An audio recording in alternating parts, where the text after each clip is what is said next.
보면서 풀리지 않는 의문이 있어 왔습니다. 회복은 정말 이렇게 힘든 것인가? 무엇이 문제인가? 지난 2, 3년 동안 얻어진 결론은 성숙이었습니다. 그래서 한참을 주저하다가 회복과 성숙이라는 제목으로 강의를 준비하게 되었습니다. 얼마 전에 그 감사의 집에서 하우스 미팅 때 제가 토의 제목을 하나 내놓았습니다. 여러분은 회복을 한두 마디로 농축해서 말씀하시라면 무엇이라고 하시겠습니까? 라는 것이었습니다. 그래서 돌아가면서 모두 한마디씩 말씀하시고 맨 나중에 제가 저의 결론을 말씀드렸습니다.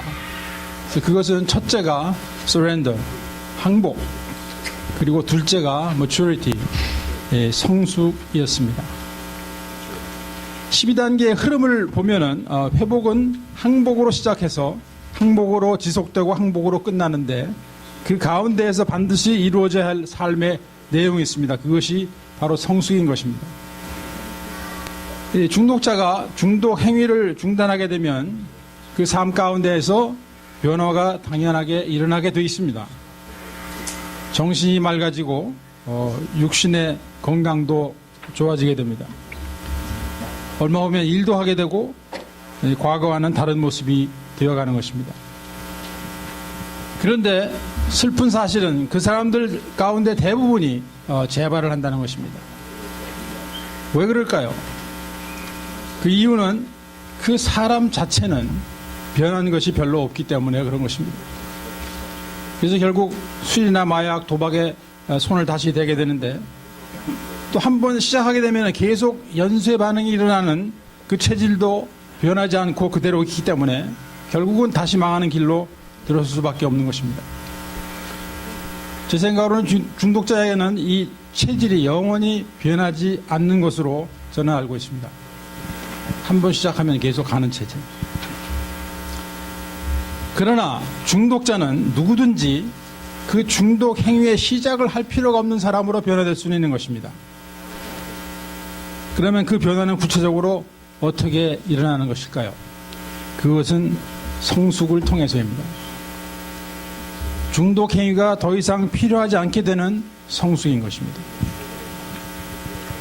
그래서 그러므로 이 과정이 생략되어진다면 우리는 재발할 수밖에 없는 것입니다. 비록 재발하지 않고 버티고 있다 해도 그 회복의 풀 베네핏을 누리지 못하고 살아가고 있는 것입니다. 그런데 우리가 회복의 도구로 사용하고 있는 12단계는 항복에 관한 것으로 꽉 차 있는 것을 볼 수가 있습니다. 즉 중독과 회복에 관한 나의 주장과 방법을 포기하는 것입니다. 이 포기가 없이는 시작이 안 됩니다. 1단계 보시겠습니다. 여러분 다 아시는 건데요. 우리는 중독에 무력했으며 이로 인하여 생활을 제대로 감당할 수 없게 되었다는 것을 인정했다. 무슨 말씀입니까? 술, 마약, 도박 등에 내가 완전히 패배했다는 것을 인정하는 항복인 것입니다. 그러니까 중독이 내 인생에서 사라지기 전에는 나의 삶이 제대로 될 수 없다는 항복입니다. 2단계는 우리보다 위대하신 힘이 우리를 건전한 본정신으로 돌아오게 될 수 있다는 것을 믿게 되었다. 중독자의 문제가 무엇인가? 1단계에서 우리가 항복은 잘합니다. 그러나 이 항복이 지속되지 않는다는 것에 문제가 있는 것입니다. 조만간 중독 행위를 중단하지 않고도 나의 인생을 성공적으로 살아갈 수 있다는 망상이 일어나게 되는 것입니다. 그래서 번번이 실패하면서도 딱 한 잔, 딱 한 번에 속아 넘어가는 것입니다. 그래서 이 장면에서 우리가 정신 차리고 있지 못하면 언젠가는 나는 그냥 이렇게 살다가 죽을 수밖에 없다는 결정을 내리게 되는 그 수준까지 가게 되는 것입니다. 제가 그 수준에 갔던 사람입니다. 그래서 정신병이 따로 있는 거 아니에요. 그래서 이 insanity, 이것을 나의 능력으로 해결할 수가 없으니 위대하신 힘께서 도와주십시오 하고 항복하는 것이 2단계인 것입니다. 3단계는 우리가 알게 된 하나님의 보살피심에 우리의 의지와 삶을 완전히 맡기기로 결정했다. 여러분, 중독자의 문제는 중독의 행위 그 자체만이 문제의 전부가 아니라는 것을 깨닫게 되는 것은 그렇게 어려운 일이 아닌 것입니다. 그리고 우리의 중독의 문제를 해결해 주실 분은 그 중독 행위만 중단시켜 주시고 만족하시는 분이 아니라는 것도 우리가 알아야 됩니다. 그분은 누구신가? 전지전능하신 창조주 하나님이시며 우리에게 가장 유익한 것을 주시기를 원하시는 사랑의 하나님이신 것입니다.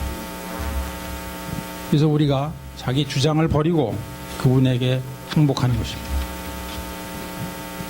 여러분, 자기 생각대로 자기 마음대로 사는 사람에게서 중독만 딱 떨어져 나가는 일은 거의 불가능하다고 보시면 됩니다.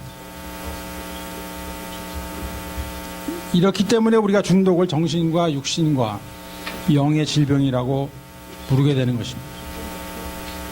그래서 우리는 중독뿐만 아니라 우리의 의지와 삶을 그분께 맡겨드리는 결정을 하게 되고 우리는 예수 그리스도를 나의 구원주로 삶의 주인으로 맞아들이는 것입니다. 4단계, 철저하고 대담하게 우리 자신에 대한 정직한 검토를 했다. 우리는 이 시점에 이르러서 나는 누구인가? 나는 어떤 생각을 하며 무엇을 목표로 어떻게 살아왔는가? 나는 무엇을 기뻐하며 무엇으로 인해서 슬퍼했는가? 내가 지금까지 잘 알지도 못하고 있던 나를 찾아내는 것입니다. 그리고 그 구속 요소를 자세히 살펴보는 것입니다. 그래서 3단계에서보다는 더 구체적인 자료를 가지고 제가 지금 발견한 나에 대한 자료들이죠. 그것을 가지고 하나님께 나를 맡겨드림과 동시에 다른 어떤 사람에게도 나의 과거와 현재를 있는 그대로 인정하고 또 자기 자신에게도 자기 자신을 대면하려는 그 준비를 하게 되는 것입니다. 그래서 우리가 나로 하여금 하나님께 전적으로 의지하지 못하도록 만드는 또 정직해지지 못하도록 만드는 그 나의 내면적인 문제들을 파악해서 그것들을 하나님 앞에 내려놓을 뿐만 아니라 자기 자신과 또 다른 어느 사람에게도 구체적으로 알리는 과정이 5단계인 것입니다. 우리가 하나님께 나의 삶을 맡겨드리고 싶은데 분명히 그렇게 해야 되겠는데 그것을 막고 있는 것이 내 안에 있다 이거죠. 그것이 나의 결정과 상처의 결과되는 것입니다. 그래서 우리의 모든 잘못된 점들이 있는 그대로 하나님과 우리 자신과 또 어느 한 사람에게 시인했다. 이제 우리는 우리 자신을 맡겨드리는 이 과정을 거치면서 깨닫게 된 것이 하나 있는데 그것은 중독이 우리의 죄성이 성격상 결점들이 우리가 하나님께 우리의 인생을 온전히 맡겨드리는 것을 막고 있다는 사실입니다. 그렇기 때문에 이것들을 6, 7단계에서 우리가 미처 버리지 못한 우리의 죄성과 결점들에 대한 포기를 하게 되는 것입니다. 6단계는 뭐라고 하고 있느냐면 하나님께서 우리의 이러한 모든 성격상 약점을 제거해 주시도록 준비를 완전히 했다 합니다. 7단계는 겸손한 마음으로 하나님께서 우리의 약점을 없애주기를 간청했다. 그러니까 우리의 실력으로는 우리의 노력만으로는 이 약점들의 해결을 보지 못한다는 것을 인정하고 항복하는 것입니다. 우리가 부단히 노력하였습니다. 그러나 과연 떠나가 주었는가? 그렇지 않다는 것을 인정하고 항복하는 것입니다. 우리와 하나님과의 자유로운 소통을 방해하고 있는 것 또 한 가지가 있어요. 하나님과 우리 사이를 또 막고 있는 또 한 가지가 뭐냐면 과거로부터 현재에 이르기까지 그동안 잘못되어진 인간관계들인 것입니다. 어딘가에 있어요. 그래서 이것 또한 하나님께 맡겨드리고 그분의 방식으로 준비하고 해결을 보는 단계가 8단계, 9단계인 것입니다. 우리가 해를 끼친 모든 사람의 명단을 만들어서 그들에게 보상할 용의를 갖게 되었다. 이것이 8단계죠. 어느 누구에게 해가 미칠 수 있는 경우를 제외하고는 할 수 있는 데까지 어디서나 그들에게 직접 보상했다. 9단계입니다. 항복은 10단계에서도 진행됩니다. 계속해서 자신을 반성하여 잘못이 있을 때마다 즉시 시인했다. 우리는 하루를 마감할 때 그날을 돌아보고 잘못되어진 것들을 발견하고 인정하고 그리고 회개하고 다음날 당사자에게 사과할 계획, 필요한 경우 보상할 계획을 세우고 그리고 그것을 실천하는 것이 10단계입니다. 우리가 이 수준에 오게 되면 매일매일 하나님의 뜻에 항복하는 것을 지속해 나가게 되는 것입니다. 11단계는 기도와 묵상을 통하여 하나님과의 더 가까운 교제가 이루어짐으로써 우리를 향하신 하나님의 뜻만 알도록 해주시며 그것을 이행할 수 있는 힘을 주시도록 강구했다. 4단계에서 9단계까지의 과정이 이 고장난 자동차에 비교하면은 그 엔진 오버홀이라는 게 있죠. 그게 4단계에서 9단계까지가 거기에 해당하는 것입니다. 그리고 10단계, 11단계는 이 정기적인 서비스하고 메인테너스에 해당하는 거죠. 특별히 그 11단계는 하나님의 뜻만을 알기를 원하는 항복입니다. 하나님의 뜻만을 원하는 항복이에요. 또 그것을 실천할 수 있는 능력을 하나님께 간구하는 수준의 항복인 것입니다. 12번째 단계는 무엇을 우리에게 말하고 있습니까? 이제 영적으로 깨어나게 된 우리들은 하나님께서 원하시는 삶, 즉 매일매일 순간순간마다 우리 자신을 돌아볼 뿐만 아니라 다른 이들도 함께 돌아보라는 하나님의 말씀에 순종하는 삶을 추구하게 되는 것입니다. 하나님께서는 지금 이 순간에도 우리에게 말씀하고 계십니다. 내가 주는 복을 받고 누리라. 그리고 그 구원의 메시지, 회복의 메시지를 고통 가운데 있는 너희 이웃에게 전하여라. 이사야서 58장 6절 11절 말씀 봅니다. 저의 말이 아니고요, 하나님의 말씀으로 그분의 심정을 헤아려보기를 원합니다. 나의 기뻐하는 금식은 흉악의 결박을 풀어주며 멍에의 줄을 끌어주며 압제당하는 자를 자유케 하며 모든 멍에를 끄는 것이 아니겠느냐. 너희들이 나를 기쁘게 하기 위해서 금식을 하는데, 내가 정말 기뻐하는 금식은 다른 이들의 결박을 풀어주고 멍에를 끌어주고 압제당하는 자에게 자유를 주고 모든 멍에를 꺾는 것이 아니겠느냐 하는 게 하나님의 심정인 것입니다. 또 줄인 자에게 내 식물을 나눠주며 유리하는 빈민을 내 집에 들이며 벗은 자를 보면 입히며 또 내 골육을 피하여 스스로 숨지 아니하는 것이 아니겠느냐. 그리하면 내 빛이 아침같이 비출 것이며 내 치료가 급속할 것이며 내 의가 내 앞에 행하고 여호와의 영광이 내 뒤에 후회하리니 내가 부를 때에는 나 여호와가 응답하겠고 내가 부르짖을 때에는 말하기를 내가 여기 있다 하리라. 만일 내가 너희 중에서 멍에와 손가락질과 허망한 말을 제하여 버리고 줄인 자에게 내 심정을 동하며 괴로워하는 자의 마음을 만족해 하면 내 빛이 흑암 중에 발하여 내 어둠이 낮과 같이 될 것이며 나 여호와가 너를 항상 인도하여 마른 곳에서도 내 영혼을 만족해 하며 내 뼈를 견고케 하리니 너는 물된 동산 같겠고 물이 끊어지지 아니하는 샘 같을 것이라. 그러니까 우리가 하나님을 기쁘시게 해드리는 것도 내 방식대로 하는 것이 아니라는 말씀입니다. 그래서 12단계는 이렇게 항복으로 시작해서 항복으로 끝나고 있습니다. 그런데 그 과정 속에서 우리가 정직하여지고 하나님의 말씀에 순종하게 되어질 때 우리는 반드시 성숙하게 되어 있습니다. 그래서 제가 생각할 때 인간이 받을 수 있는 최고의 축복은 첫째, 죄인된 우리가 하나님의 자녀로 거듭나서 영혼의 구원을 얻는 것입니다. 두 번째로 구원받은 우리가 어린아이로 남아있지 않고 성숙되어 나가는 것입니다. 그 성숙되어 가는 과정이 바로 우리가 살고 있는 인생이 되어야 되는 것입니다. 우리는 꼭 중독자가 아닐지라도 죽을 때까지 성장해야 하는 존재인 것입니다. 세 번째로 그 성숙의 과정 속에서 우리는 하나님께 쓰임받는 자가 되는 것이 축복입니다. 쓰임받는 길은 아주 다양합니다. 그리고 우리는 성장하고 쓰임받는 가운데 원하지 않는 환경 속에서도 감수할 수 있게 되고 언젠가 우리가 인생을 마감하면서 우리 인생을 돌아보며 후회 없는 삶이었다 라고 기뻐하며 영원한 천국으로 들어갈 수 있는 것이 축복인 것입니다. 그러면 거듭난다는 것은 무엇인가? 내가 부서지는 것입니다.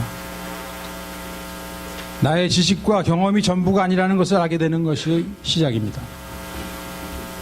그리고 영적인 세계에 대한 나의 오해와 편견, 하나님에 대한 잘못된 나의 결론이 무너지게 되는 것입니다. 그때 하나님의 빛 가운데 내 자신의 모습이 드러나 보이게 됩니다. 진정한 나의 모습은 이것이라고, 이것이 나라고 내세우고 지금까지 주장해왔던 그 모습이 아니라는 것을 깨닫게 됩니다. 그것은 나의 위장된 모습이었던 것입니다. 나의 실상은 새카만 죄인임을 깨닫는 것입니다. 저에게 있어서 이것은 논리적으로 도달한 결론이 아니라 영적인 체험이었습니다. 저의 지식과 능력으로 이뤄낸 것이 아니라 성령님의 임재하심으로 인해서 일어나게 된 저의 인생의 최대의 사건이었습니다. 그래서 그 순간 저는 완전히 무너졌어요. 눈물, 콧물, 땀으로 뒤범벅이 된 상태로 하나님의 살아계심과 십자가의 복음이 믿어지는 역사가 일어났습니다.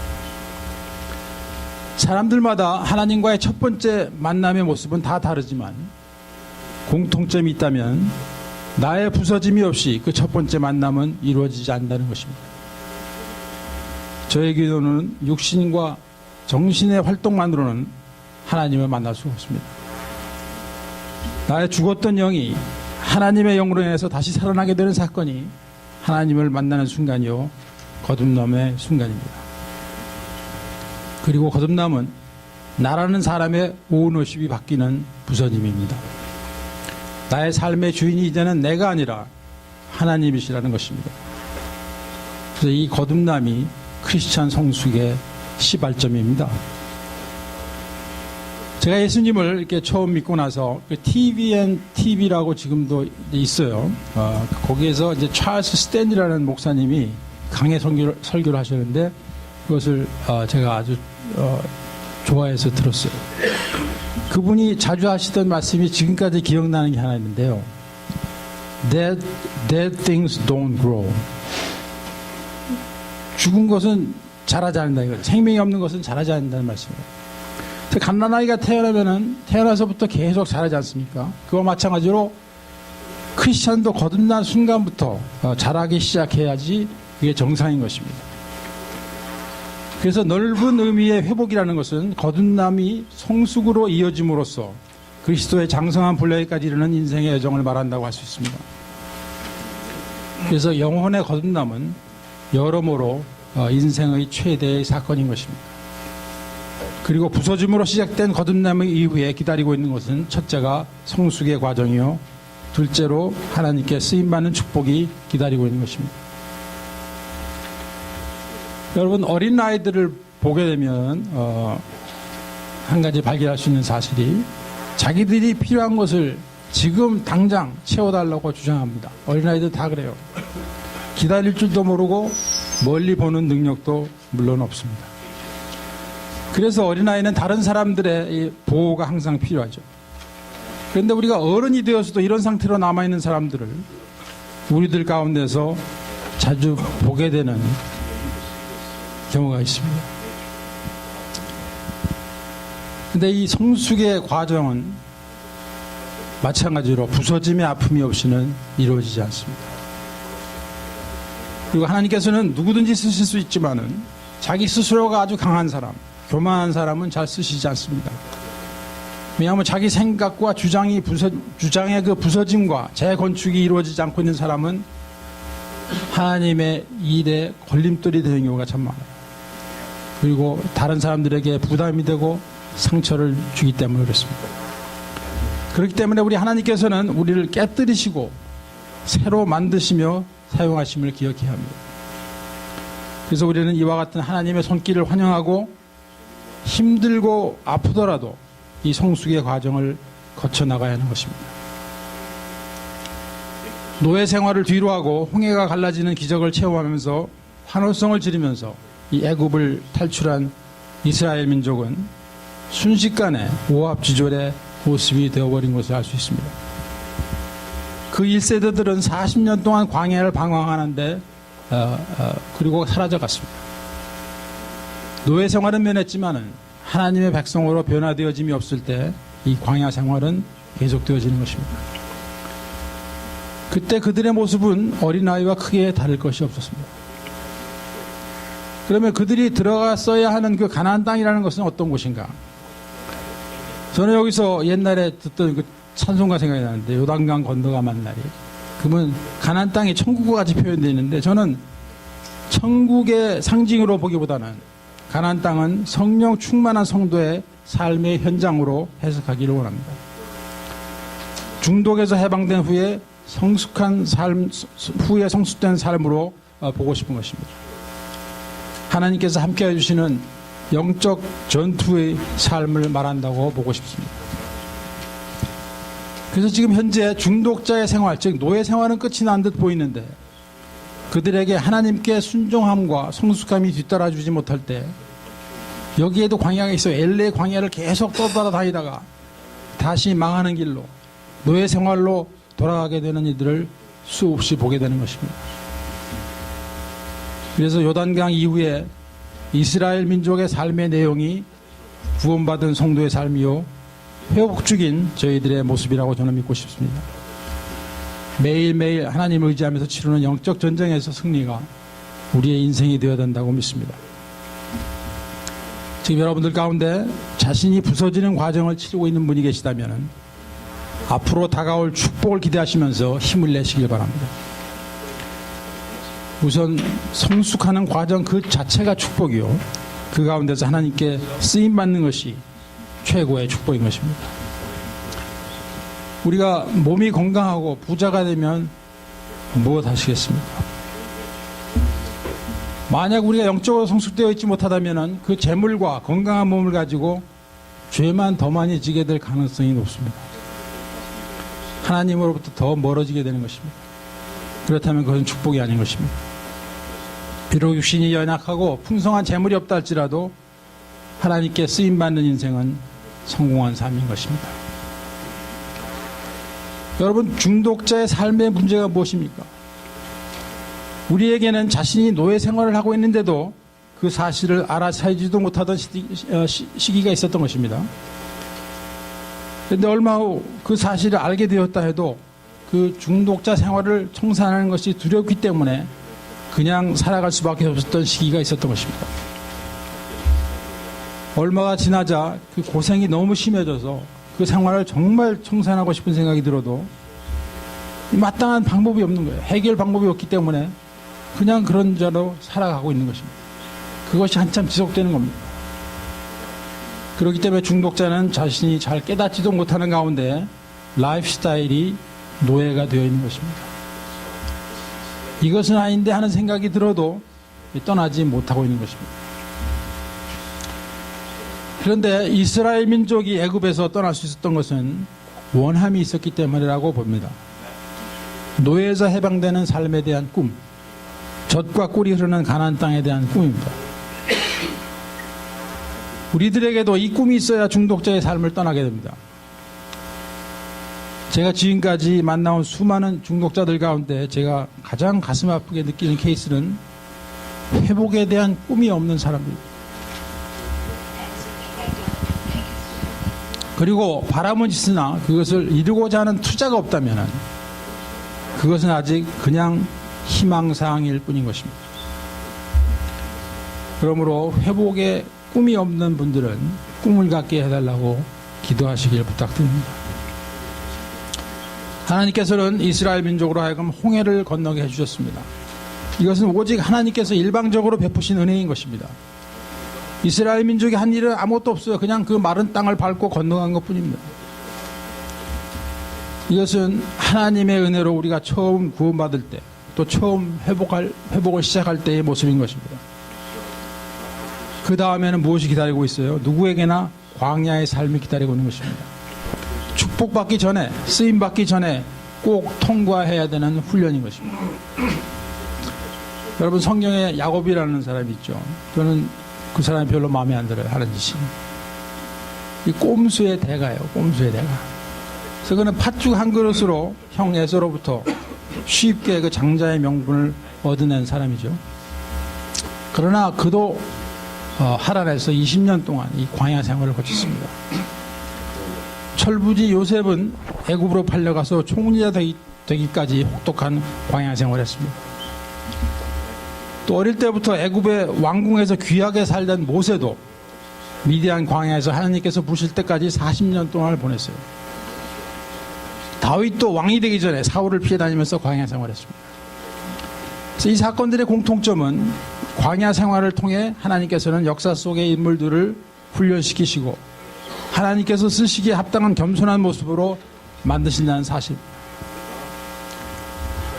그래서 하나님께서는 우리들의 짧은 인생 속에서도 광야를 통과하게 하십니다. 그런데 슬픈 사실은 많은 사람들이 그것이 나를 위한 광야인 줄도 모르는 것입니다.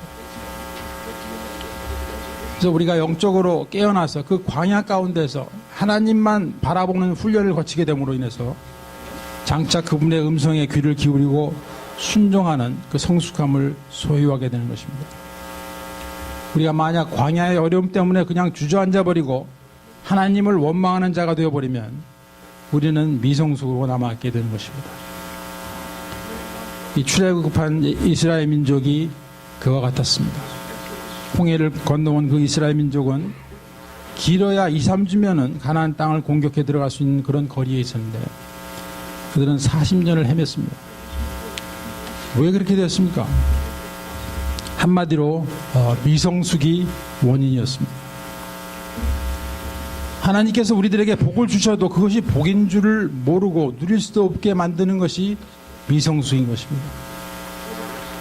이 광야의 이스라엘 민족은 하나님을 신뢰하기보다는 환경의 지배를 받으며 불평불만으로 하나님께 범죄하고 있었던 것입니다.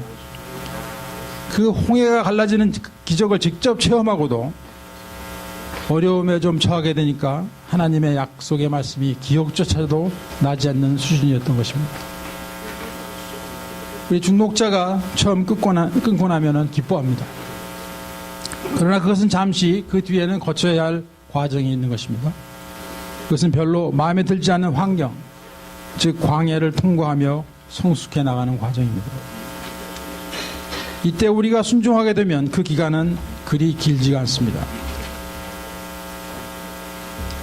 여러분, 우리가 하나님께 순종하는 것이 성숙되어가는 증거입니다. 하나님 말씀에 순종하고 위임 권위자에게 순종하는 것입니다. 저는 우리가 신앙생활, 회복생활을 시작하는데 광야에서 너무 오랜 시간을 보내기를 원치 않습니다. 성숙의 과정을 통과하며 속히 가나안 정복에 들어가기를 원하는 것입니다. 그것이 진짜 신앙생활이요 또 회복생활이라고 봅니다. 이제 우리는 우왕좌왕하며 끝없이 헤매온 광야 생활을 끝을 내야 하는 것입니다. 이 노예 생활을 면하게 해준 출애굽의 사건은 일방적인 하나님의 은혜, 즉 모세의 지팡이로 홍해가 갈라진 것으로 해결이 됐습니다. 그러나 요단강을 건널 때는 조금 상황이 틀립니다. 언약궤를 앞세우고 믿음과 순종으로 그 발을 내디딜 때, 그 발이 젖을 때 그 요단강 물이 갈라진 것을 볼 수가 있습니다. 그래서 뭐가 다른 것입니까? 이 광야 생활을 끝내기 위해서는 믿음과 순종이 필요했던 것입니다. 중독으로부터 회복을 위해서 사용하고 있는 12단계 중에서 이 믿음과 맡겨드림의 장면이 몇 번째 단계입니까? 믿음과 맡겨드림의 단계 몇 번째? 3단계에 3단계. 그래서 좀 농담 같은 이야기지만 이 이스라엘 민족은 3단계에 도달하는데 40년이 걸린 셈이에요. 우리들은 이렇게 해서는 안 되는 것입니다. 이제 믿음과 순종으로 요단강을 건너게 된 그들은 더 이상 오합지졸이 아니었습니다. 하나님을 의지하고 경외할 만큼 성장한 것입니다. 이제부터 그들은 새로운 세계를 경험하게 됩니다. 여러분, 성숙이란 혼란 속에서도 나아가야 할 길을 찾아내는 힘을 가진 상태를 말합니다. 혼란 속에서도 나아가야 할 길을 찾을 수 있는 능력을 가진 상태가 성숙이에요. 그런데 중독자가 중독 행위를 중단하고 나서도 한동안 여러 가지 혼란을 경험하게 됩니다. 사람들마다 정도의 차이는 있지만 중독 그 행위를 끝났다고 모든 것이 오케이가 아니에요. 그런데 그 시기에 그 크고 작은 문제들을 영적인 원칙대로 딜해 나가지 못하면 조만간 재발을 하는 것입니다. 그런데 우리가 이 각종 회복의 모임을 참여하게 되면서 바로 발견할 수 있는 일이 있는데 그것은 이 과정을 홀로 통과할 필요가 없다는 사실입니다. 우리에게는 회복의 동반자들이 있는 것입니다. 그리고 이 길을 앞서 통과한 경험을 가지고 있는 회복의 선배들이 있습니다. 그래서 우리가 서로 교제하며 의지하며 도움을 주고받을 때 우리 모두가 힘을 얻으며 하나님께서 인도하시는 길을 따라 함께 전진해 나갈 수가 있는 것입니다.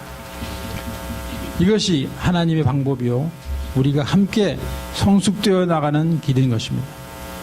그래서 우리가 지금 그 길을 가고 있다면 두려워할 것이 없는 것입니다. 아멘. 네. 시간 관계로 회복과 성숙 첫 번째 강의 여기서 마치겠습니다. 감사합니다.